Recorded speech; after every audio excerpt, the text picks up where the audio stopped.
Alhamdulillah. Assalatu wassalamu ala Rasulillah. Asyhadu an la ilaha illallah wahdahu la syarikalah wa asyhadu anna Muhammadan abduhu wa rasuluh alladzi la nabiyya ba'dah.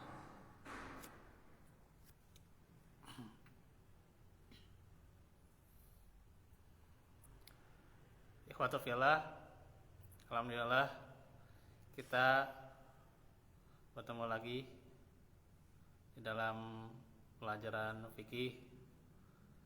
Hari ini di Selasa yang kedua di bulan Desember ya, akhir tahun ya, nggak kerasa ya udah menginjak akhir tahun ya. Nah ini tentunya ikhwatu fillah termasuk pula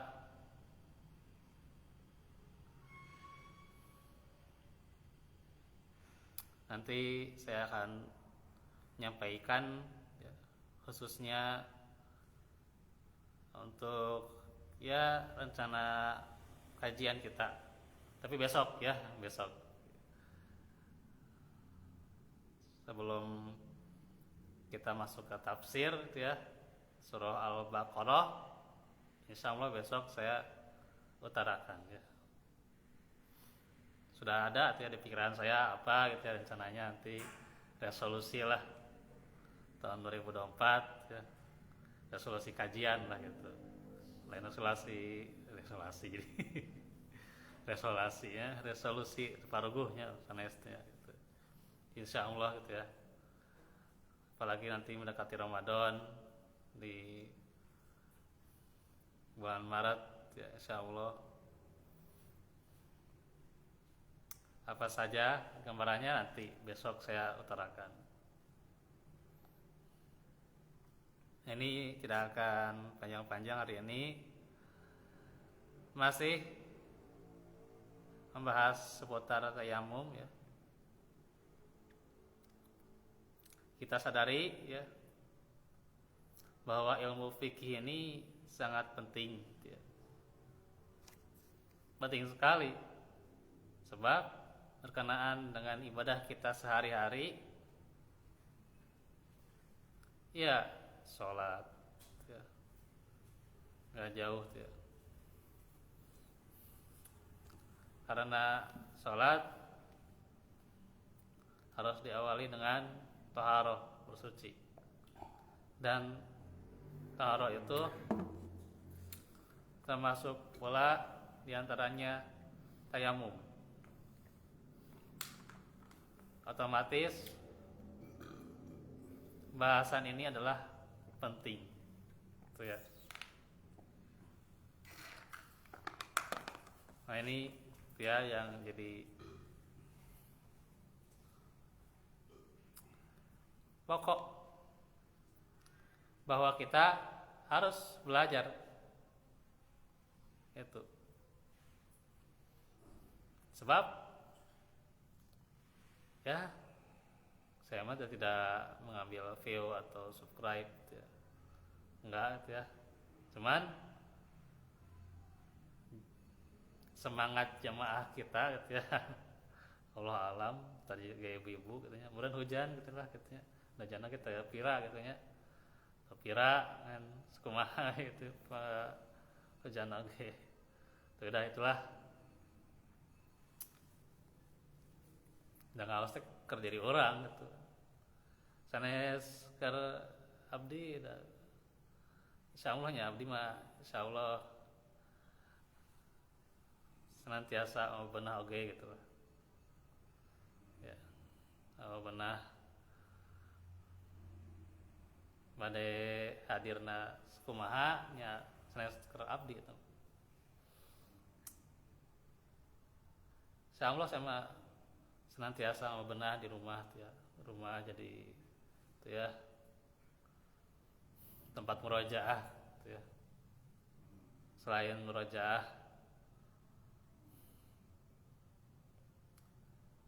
yang tentu ada online tuh ya gitu. Ya pribadi gitu. Sering tuh murojaah tuh ya. Gitu. Nah, kadieukeun tuh ya. View di YouTube banyak kadang itu malah duaan, tiluan. Ya wajar lah. Mah ada pengawasan mah gitunya. Rintang anak itulah gitu. Aya wae. Kamu ngaji kieu mah ngaji tayamum naon cenah gitu. Ngaji ya ngaji fikih itu. Si ngaji teh nu milenial lah gitulah, zilenial gitulah gitunya. Kita mah ada sekali-kali we gitunya. Ngaji nu kitu mah Pak ya. Khusus untuk pemuda-pemudi sekali-kali we nu kitu mah. Saran saya mah ya. Ngaji tentang bab pranikah katanya. Sekali-kali we gitu. 3 bulan sekali kan terus rencanana gitu kan. Ngaji tentang kieu ada penting kan sare dinten teh salat orang teh itunya salat sanes nya praktekan yang terkadang kumaha nya gitu. Itu jangan sampai ketika kita ingin jamaah banyak ya yang hadir banyak tungtungna jamaah oge jamaah milenial maksudnya itu jamaah musiman itulah gitu jamaahna musiman itulah gitu musiman ke zaman kawinnya eta temana tentang eta katanya ke tentang nanti tentang Palestina sok hadir we tentang Palestina gitu nya iya bagus tuh ya menuntut ilmu kan jamaah musiman gitu sedih dinten teh aya gitu kayak ada masjid di kerosong teh gitu lah gitu musibah nah, itu penting gitu belajar kieu teh tayamum teh nya karena pieu mangan 2an 3an 5an ge lah teu masalah gitu kan dia mudah-mudahan sing konsisten gitu. Ini motivasi ya apalagi ada solusi 2024 geus solusi non 2024 tekedah liar-liar tekedah ieu katanya kudu geus we resolusina back to Quran eta resolusina 2024 mah gitu nya so ieu yang jemaah tadi tadarus sangan 5an ya. Para rahmat ya wah kebayang lagi hujan seetik teh nah itu jadi ini kalau kita kembali refresh diri kita ya penting ya gitu untuk ya kalau dari pribadi ya senantiasa juga ya, perbaiki diri membenah gitu ya ini juga khususnya gitu ya untuk jemaah sini itu yang lebih pentingnya gitu ya nah itu terus bahas tayamum gitu ya gitu sok gitu ya gitu pastilah kalau kita safar kadang tak sok jadi patarosan gitu ya tentang tayamum teh saya tak pentingnya kita bisa menjawab gitu ya gitu. Menjawab ya. Kalau bukan kita siapa lagi itu ya gitu tarawih teh saha katanya teh anu kapayun ya saya pemuda ayeuna gitu ya nah, nanti saya ini ya izin tuh tarawih seueur anu yang jadwalna seueur gitu nya insyaallah teu seueur teuing ya mah henteu ada uzur ya ada uzur untuk Ramadan ini nah nama tos ya Pak lumayan Pak nah itu nanti saya ungkapkan tuh ya gitu untuk resolusi 2024 mah itu kajian muhajirin teh gitu ya. Nah itu nah saya kudu kayak jamaah nu lain punya nu yang kan dia kudu diajakan oke gitu ya oke mangga gitu oke itu nanti saya utarakan ya. Ini mah sebagai pendorong kita untuk bahasan tentang tayamum, tentang fikih naon deui nu kadang tuh ya, tentang tafsir. Besok tuh ya. Tauhid udah syahadatain, tinggal kita maunya aja gitu. Kalau gak mau ya udah gitu, ya kehilangan momennya gitu, kehilangan momen ya. Karena ngaji-ngaji kadang bukan berarti ya tidak membuahkan ya. Ya ngaji-ngaji kalau kita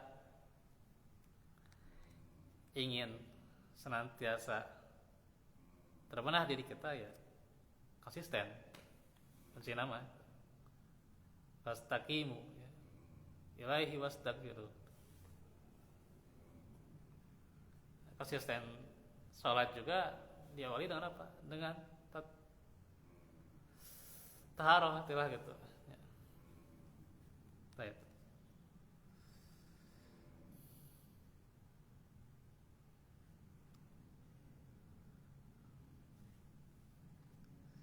Nih tentang tayamum panjang nih soalnya nih.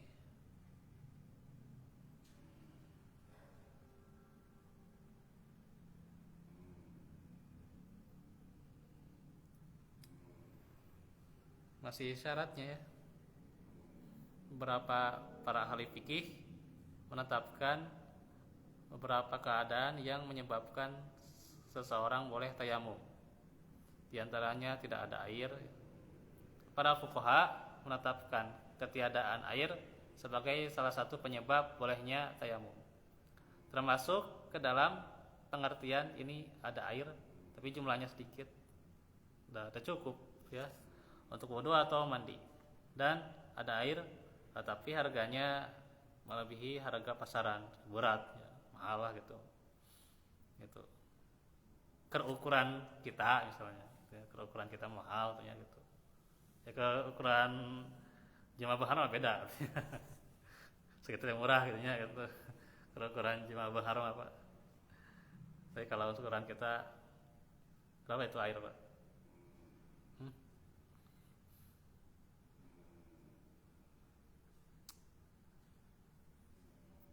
Kalau saya waktu itu ya ada itu ya yang jual air ya. Dengan jalan CT anu gope 1000 lah. Tuh insyaallah lah itu kajangkau ya gitu. Dan kemudian ada yang misalnya lebih jernih lebih ini gitu ya. Untuk ya sekedar wudu mandi gitu ya. Misalnya ada yang air minum itu cuma gope gitu ya. Air minum gope gitu. Itu yang nama sacan ya, sacan covid itu ya. Terdis ya. Sacan covid tuh sering tuh ya. Alhamdulillah kopenya 100. Mau perak Pak. 100 perak. Karena 100.000 nya kan, 100.000 mah tuh wah apa. 100.000. 100 perak kan. Gitu. 1.000 atau 1 perak lah gitu. Itu murah buat minum tuh Pak, sekedar minum. Ya galon seberapa? Ya, tapi dah nggak bisa pakai wudhu itu mah nggak bisa. Ya. Karena itu kan termasuk dari yang bekas untuk minum ya beda. Kriterianya nanti beda untuk wudu. Belum disampaikan ya? Ya beda. Itu beda. Untuk wudu itu beda lagi. Ya, bukan air minum. Kayak cenah masaf nu ieu cenah boleh cenah pakai cai galon teu. Tuh menang sebenarnya cai galon teh. Ayo teh da masaf naon teh. Teu ya. Da masafna opat sanes nya masaf naon teh jijieunan teh masafna naon mah gitu. Ting aliran sesat ting mah gitu nya gitu. Nah, jadi kalau harga pasaran misalnya sulit ya, termasuk juga misalnya ada air tapi berada tepatnya jauh gitu ya. Untuk mencarinya mengalami masyaqqah sulit ya. Ukuran kalau jauh itu kata golongan Hanafiyah 1 mil atau sekitar 1848 meter lah, 1800 meteran lah gitu. Atau apa kata Malikiyah ya mencapai 2 mil. Kalau Syafi'iyah lebih merinci, kebolehan tayamum disebabkan ketiadaan air. Jika seseorang telah yakin bahwa air tidak ada di sekitarnya, ia boleh bertayamum tanpa dituntut untuk mencarinya. Tetapi jika meragukan atau mempunyai persangkaan yang berat terhadap adanya air, maka dia mesti memeriksa rumahnya dan tetangganya, rumah temannya, terlebih berulang-ulang, yang jaraknya 1000 apa tadi 800 ya. Nah itu cek dulu gitu maksudnya. Itu jauh tinggi wudu gitu. Kalau memang kenyataan tidak ditemukan air, barulah boleh tayamum. Sebaliknya jika ia meyakini ada air, dia mesti mencarinya sampai 6000 langkah gitu ya, tanpa ada halangan tuh. 6000 langkah. Ke masjid seberapa langkah, Pak? Kantos dihitung ke masjid seberapa langkah? Ya, masjid dia caket seberapa langkah, Pak? Ratusan, ratusan ya.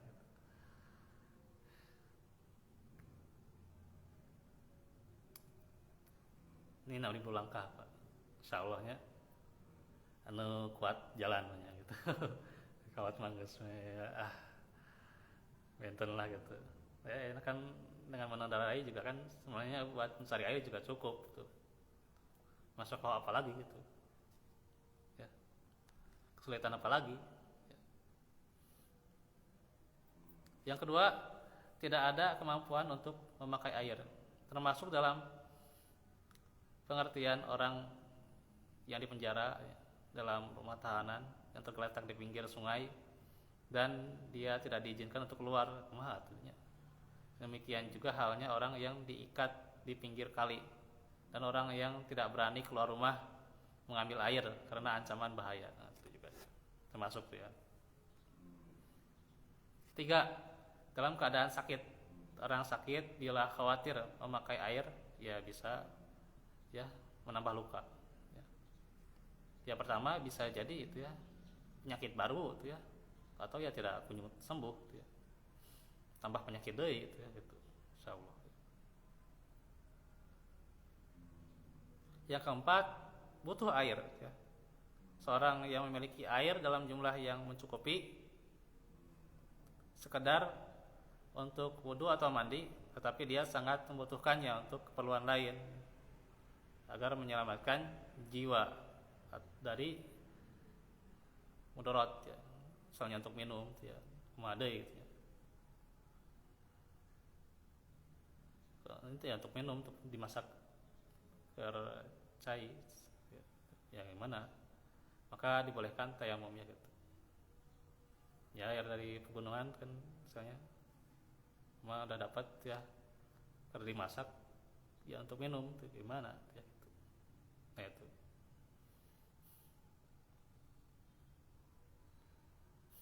Maka boleh tayamum.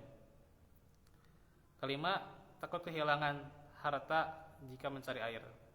Nah, kata kalangan Safiyah, khawatir juga terhadap musuh juga, pencuri atau kebakaran.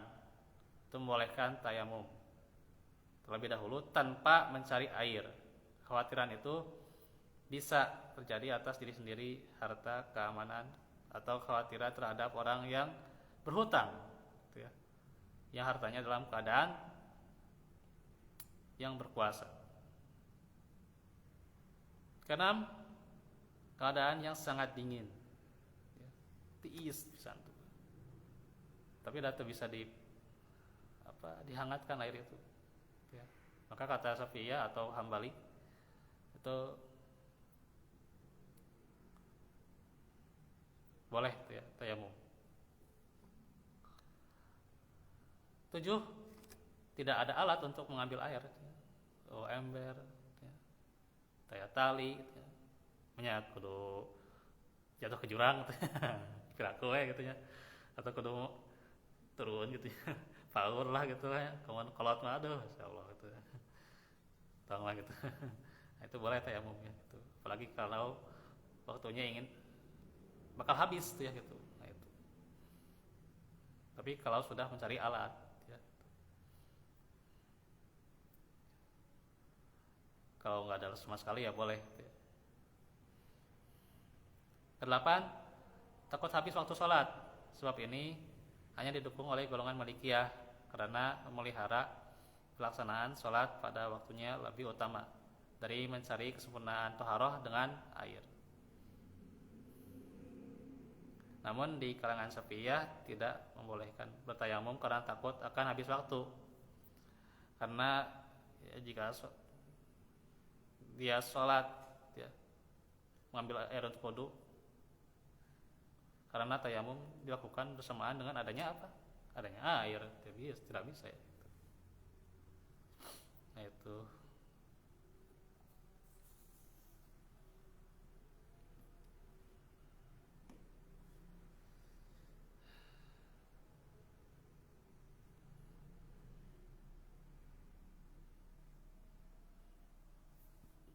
Nah ini juga saya ingin menyampaikan sedikit lah gitu.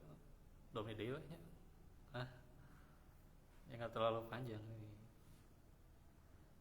Kalau sini pakai wifi mah bisa panjang teuing ge sajam ge mah enggak. Soalnya ini kota saya nih. Sablonnya pami ya namanya ada ini saling tahun ya gitu.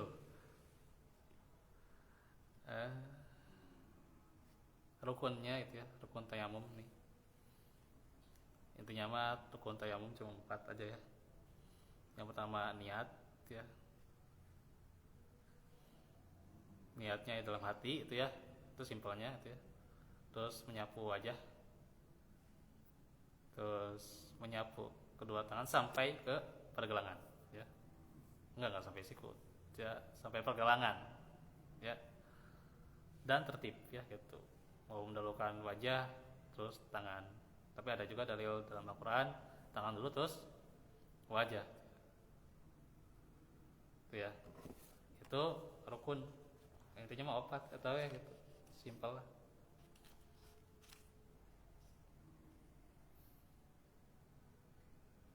Nah ini nanti lengkapnya ada di sini nih.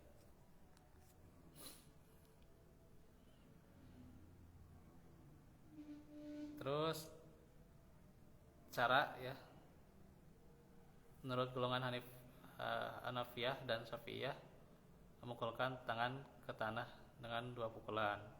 1 pukulan untuk muka, 1 lagi untuk tangan. Riwayat Al-Hakim tuh ya, karena ada situ ya. Cara menyapukan tangan dengan tangan kiri ke tangan kanan, mulai dari punggung telapak tangan sampai ke pergelangan. Kemudian kembalikan lagi itu ya.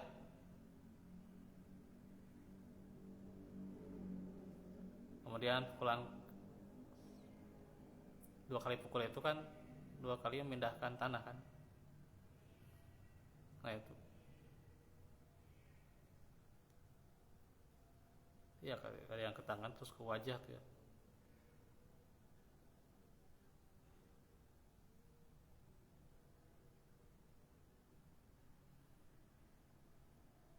Nah itu.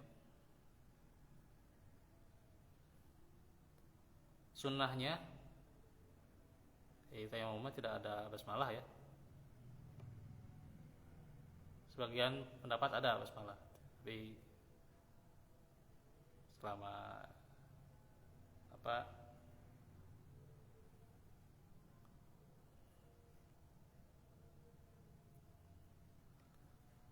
saya mengkaji itu ya ada yang ini ada basmalah itu kan untuk wudu ya gitu. Tapi ya mereka yang berpendapat untuk basmalah adalah karena ya sebelum taharah ya baca basmalah kan sebelum wudu ya. Tapi kalau ada yang pendapat juga tidak perlu baca basmalah ya karena untuk wudu gitu ya. Nah, terus mulai sapuan misalnya dari wajah. Terus menipiskan debu ya. Kalau misalnya ini bismillah tuh ya, mulai dia ke sini gitu ya. Terus di debu kan masih ada, ditipiskan lagi gitu ya gitu. Kalau ditepukan gitu ya. Mau dipukulkan lagi boleh gitu ya gitu. Terus menengahkan jari-jari untuk menepukannya, ya itu kan menepukan. Nah kemudian tangan kanan, tangan kiri udah tuh menyela-nyela jari termasuk juga ya sunnahnya gitu. Dan mualah ya, secara berurutan ya. Itu juga ada dalam wudu dan juga tayamum gitu ya. Ya itu simpelnya gitu. Jadi itu yang sunnahnya ya.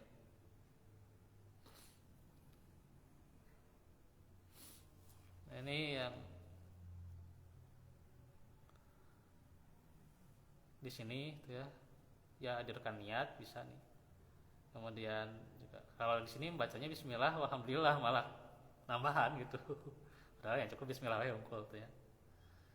Bismillah aja kalau mau tuh. Nah, bismillah tepukan tangan pada debu tuh ya. Dengan satu kali pukulan lalu tiup ya atau dipipiskan boleh digini gitu ya. Terus usapkan pada wajah gitu ya. Dan kedua belah tanganmu. Ini mah langsung ya gitu. Itu langsung ya tanpa memukulkan lagi, tapi ada juga yang memukulkan lagi gitu. Kalau ini riwayatnya paling sahih ya yang langsung ya, yang langsung tanpa memukulkan lagi itu ya paling sahih itu ya. Jadi dipukulkan ya bismillah lah ya, bismillah pukulkan ya.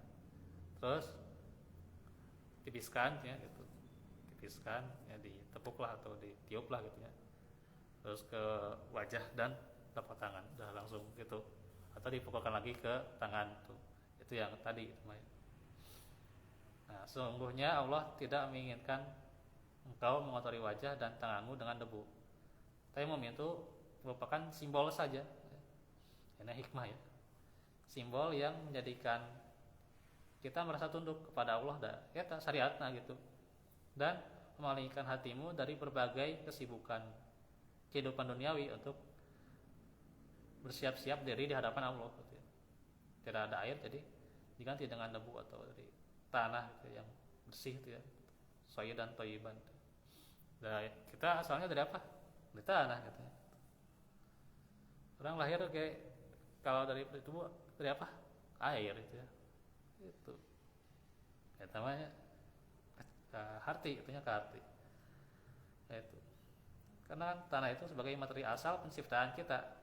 Nah itu.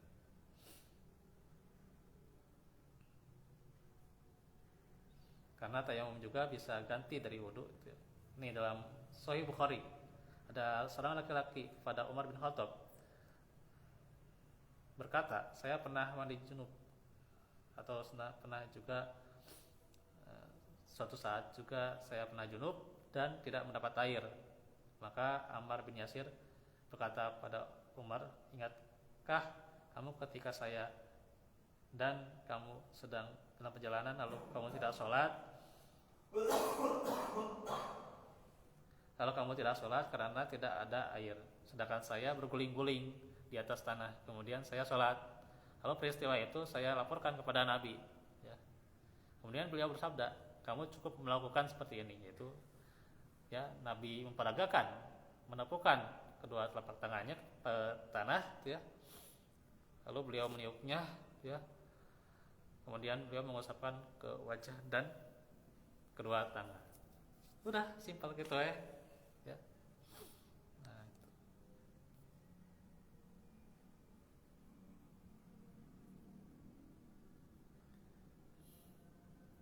Terus yang membatalkan apa aja? Setik deui nya. Kagok itu jadi naik. Setik deui teh. Kajiannya setik deui. Yang membatalkan itu segala perkara yang membatalkan wudu juga termasuk tuh ya. Keluar sesuatu dari kubul dan dubur tuh ya, pastilah itu mah. Tidur dalam keadaan ya tidak dalam keadaan yang sadar lah gitu. Tidak dalam keadaan terjaga tidurnya gitu. Kalau tidurnya masih ya tertibra namanya. Ya. Kalau tidur yang apa yaitu tidurnya masih teringat kan untuk waktu sholat ya. Tidak lupa tuh waktu sholat ya, itu mah masih bisa tuh. Kemudian juga hilang akal atau gila ya. mabok gitu. Hitam, penyakit yang lain juga yang menyebabkan tidak sadar tuh ya. Kemudian ya itu ya bercampurnya antara laki-laki dan perempuan ya. Tanda kutip ya, tanda kutip ya.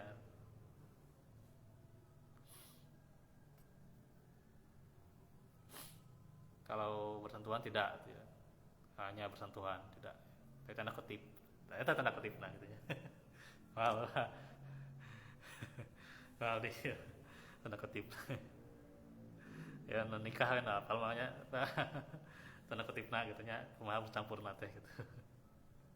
Jadi tanda kutip saya namanya. Terus ya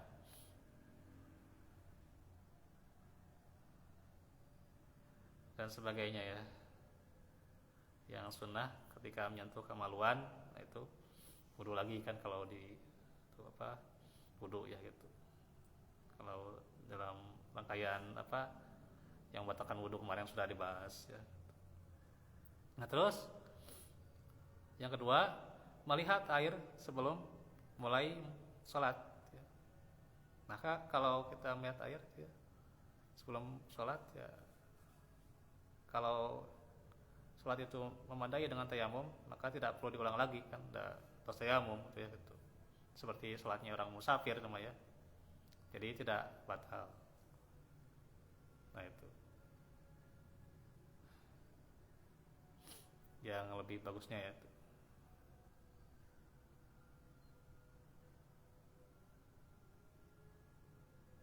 Tapi kalau dalam keadaan mukim ya tidak kan. Tapi kalau dikatakan seperti orang musafir ya tidak perlu diulang lagi ya. Dan batalnya juga karena murtad, nah itu batal. Nah itu ya. Udah segitu ya. Tentang tayamum mah tinggal satu pertemuan deui itu. Simpelnya gitu. Insyaallah. Terus satu pertemuan lagi tentang tayamum tuh Pak. Simpel.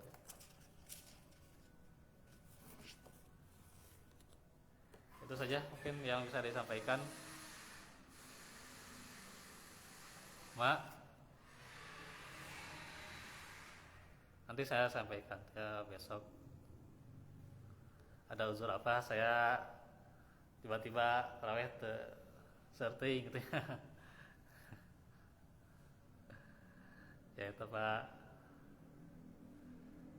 Ya, no itu nama nyungkeun doa awal. Itu nama itu ya. Dan saya menguasai ya, insyaallah ya. Sekarang proses-prosesnya itu kalau Ramadan itu kira-kira ya 7 sampai 8 bulan ya. Dan mungkin April atau Mei bakal lahir itu yang pertama. Ya nungguan seberapa laminya ya lah Pak. Tahu sih lah takdir nanya. Ngantosan rada alami ya, terus takdir apa?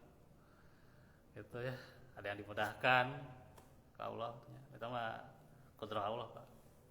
Nah intinya nanti minta doanya aja cukupnya mah ya Pak ya, gitu.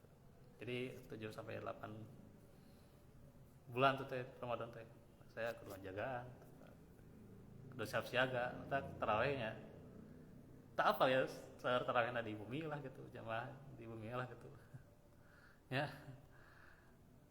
Ya nanti ya saya berapa ini izin tuh ya, nggak masalah lah insyaallah nya bang. Jadi ya, karena ya perkiraan antara April kan, April sudah lebaran ya. Tanggal berapa apalagi saya tanggal 10 gitu ya perkiraan tuh ya di kalender gimana saya kalender persismanya persisma tanggal 12 kan maratnya saum tuh ya gitu. Lebarannya ya paling tanggal 11 ya. Tuh. Kalau nggak salah tuh ya, saya belum cek lagi itu, baru sekedar lihat tuh ya kemarin juga. Ya kalau di umum ya itu tanggal 11, Lebaran tanggal 10 tuh. Saya cek gitu ya. Jadi April Mei itu bakal berojol gitu, insyaallah tuh. Jadinya Wah Pak, saya tanya ya harus nunggu sekian lama, ya itu kudrohana ya itu. Ya intinya mah itu lah, doa we lah ya. Itu ya. Tuh terus maghrib diajar ngobrol ya mah.